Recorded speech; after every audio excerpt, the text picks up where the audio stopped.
Hi, my name is Suhas Gopinath. I'm the CEO and President of Globals Incorporated. It's my privilege to be here on Vineet Nair's blog. I've been a fan of Vineet Nair and I've always considered him as my mentor, especially after reading his amazing book, Employee First, Customer Second. I started my company at the age of 14 from a middle class family, from an internet shop.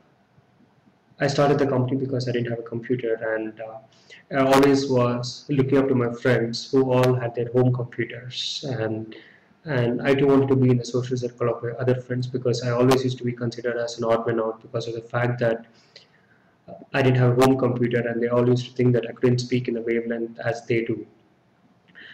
So one fine day I happened to see an internet shop that was not open from 1 p.m. to 4 p.m. in the afternoon, and my school used to be over at about half past noon in the afternoon.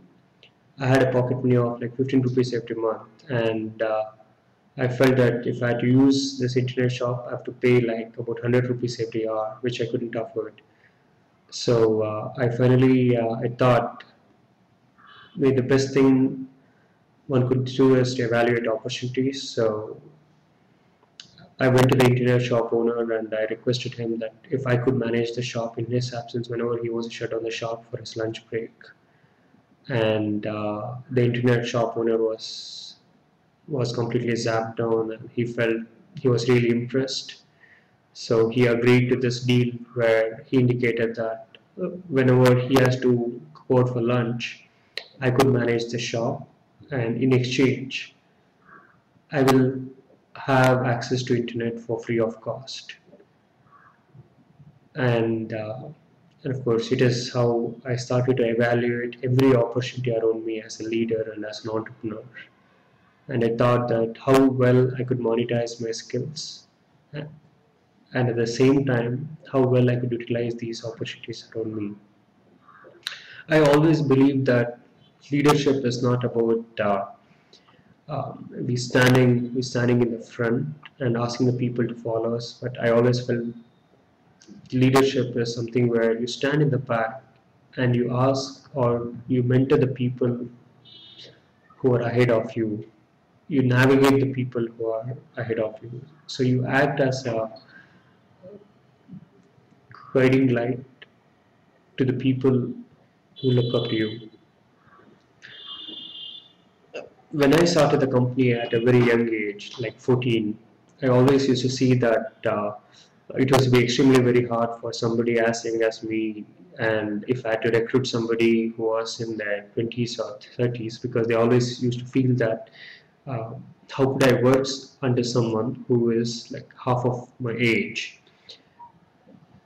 So I always believed in any organization, it is very essential that we do not nurture an organization where we emphasize on the subordinate, or we emphasize on the boss, or we emphasize on the designation the individual holds. But I always felt that we have to build up an ecosystem in an organization where we can emphasize on a flat hierarchical system, which means that there will certainly be the reporting structures, but of course there may not be a system of a subordinate or a boss, so that employee feels that he's not working under someone, but he's working he's working with someone.